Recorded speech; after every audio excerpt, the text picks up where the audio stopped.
Həyat aldığımız təhsil və oxuduğumuz kitablar qədər rəngarəngdir. Bu rənglər uşaqların yolunu işıqlandırır, onların düşüncəsini formalaşdırır və gələcəyini bəzəyir. Hər bir rəng uşağın daxilində gizlənmiş bir alimi, bir dahini və bir gələcək lideri yetişdirir. Onların dünyası xəyal və maraqla başlayır, təhsil və kitablarla böyüyür.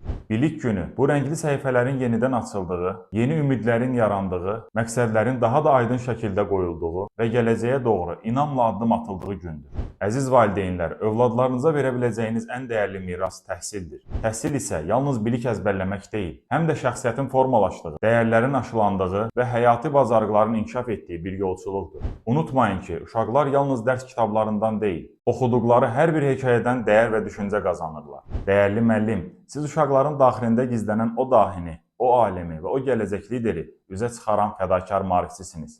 Sizin zəhmətiniz bütöv bir cəmiyyətin inkişafının bünövrəsini təşkil edir. İlk böyük maarifçilərdən olan Jean-Jacques Rousseau'nun da dediyi kimi, müəllim yalnız bilik verən deyil, yaradıcı gələcəyin qurucusudur. Təhsil millətin gələcəyidirsə, müəllim o gələcəyin maarifçi ruhudur. Əziz şagird, sən şanlı tarixi olan, ərazisi kiçik, lakin ürəyi dünya qədər böyük olan bir xalqın övladısan. Bunu hər zaman yadda saxla. Təhsilinlə yüksəl ki, Azərbaycan yüksəlsin. Dəyərli təhsil sevərlər, sizləri bilik günü və yeni tədris ili münasibətilə təbrik edirəm. Yeni tədris ilində birlikdə yeni uğurlara,